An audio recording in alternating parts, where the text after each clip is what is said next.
இன்றைக்கி நம்ம வீடியோவில் என்ன பார்க்க போகிறோம்னா காலிஃப்ளவர் கிரேவி தாங்க எப்படி செய்கிறதுன்னு பார்க்க போகிறோம். அதுக்கு வந்து நான் காலிஃப்ளவரை ஃபஸ்ட்டே கட் பண்ணி சுடு தண்ணியில் கொஞ்சம் மஞ்சத்தூள் போட்டு நல்லா வாஷ் பண்ணி வச்சுக்கிட்டேன். இதை கட் பண்ணும்போது குட்டி குட்டி புழுவெல்லாம் இருக்கும், அதை பார்த்து எடுத்து வச்சுக்கோங்க. அப்புறம் வந்து நான் தக்காளி பேஸ்ட் அரைச்சி வச்சுருக்கேன். அப்புறம் வந்து வெங்காயம், சோம்பு இதெல்லாம் போட்டு ஒரு பேஸ்ட் அரைச்சி வச்சுருக்கேன். அப்புறம் கொஞ்சம் ஸ்பைசஸ் எடுத்திருக்கேன், ஒரு க்ரீன் சில்லி எடுத்திருக்கேன். இப்போ வாங்க ஃப்ரெண்ட்ஸ் வீடியோக்குள்ளே போகலாம். ஆயில் ஆட் பண்ணிக்கலாம். ஆயில் வந்து என் ஹஸ்பண்ட் தான் ஊற்றுறாரு. பாருமா, போதுமான்னு பாரு. ஊற்றுங்க. பாருமா, அளவு பார்த்துக்கலாமா? போதும். ஆயில் நல்லா ஹீட் ஆகிடுச்சு. இப்போ நம்ம ஸ்பைசஸ்லாம் ஆட் பண்ணிக்கலாம். அதோட ஸ்மெல் நல்லா வரணும். அதுக்கப்புறம் தான் நம்ம ஆனியன் பேஸ்ட் ஆட் பண்ணணும்.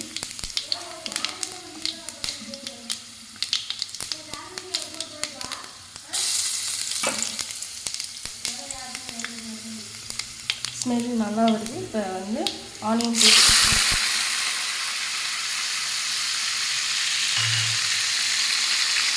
இப்போ பாருங்கள், ஆனியன் பேஸ்ட் வந்து அப்சர்வ் பண்ணி வச்ச ஆயில் எல்லாம் வெளியே விடுது. இதுதான் கரெக்டான கன்சிஸ்டன்சி. இப்போ நம்ம வந்து டொமேட்டோ பேஸ்ட் ஆட் பண்ணிக்கலாம். டொமேட்டோ பேஸ்ட் ஆட் பண்ணிக்கிட்டேன். இப்போ மிக்ஸ் பண்ணிக்கலாம். டொமேட்டோ பேஸ்ட் ஆட் பண்ணதுக்கப்புறம் கொஞ்சம் சால்ட் ஆட் பண்ணிக்கோங்க. சால்ட் உங்களுக்கு தேவையான அளவு ஆட் பண்ணிக்கோங்க. நான் வந்து எனக்கு தேவையான அளவு ஆட் பண்ணிக்கிட்டேன். இது கொஞ்சம் நேரம் வேகணும். வெந்ததுக்கப்புறம் நம்ம மற்ற ஸ்பைசஸ்லாம் ஆட் பண்ணிக்கலாம். இப்போ வந்து நான் மிளகாத்தூள் ஆட் பண்ணி மிக்ஸ் பண்ணி விட்டுட்டேன். இப்போ நான் வந்து காலிஃப்ளவர் ஆட் பண்ணிக்கிறேன். இதையும் மிக்ஸ் பண்ணி விட்டுருவோம். மிக்ஸ் பண்ணி விட்டு காமிக்கிறேன். பாருங்கள், நல்லா இதை மிக்ஸ் பண்ணி விட்டுட்டேன். இப்போ இது வேகிற அளவுக்கு தண்ணி வச்சு நம்ம கொஞ்சம் நேரம் மூடி வச்சுருவோம்.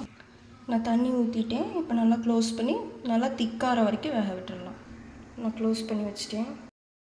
ஒயிட் ரோஸ்ட் குழம்பு பாருங்கள், செம்மையாக ரெடி ஆகிட்டுருக்கு. நல்லா வாசம் வந்துட்டுருக்கு. நீங்கள் சூப்பராக ரெடி ஆகிடுச்சு. இப்போ நான் அதில் வந்து கோகோனட் மில்க் ஆட் பண்ணிக்கிறேன். நல்லா திக்காக ஊற்றிக்கோங்க, அப்போ தான் டேஸ்ட் வைஸ் நல்லாயிருக்கும்.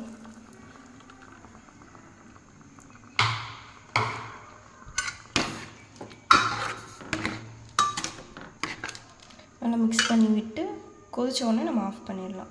பாருங்கள், ஃபைனலாக காலிஃப்ளவர் கிரேவி வந்து ரொம்ப சூப்பராக ரெடி ஆயிடுச்சு. இந்த மாதிரி வீடியோஸ்க்கு கேஜே கிச்சனை லைக், ஷேர், சப்ஸ்கிரைப் பண்ணுங்கள்.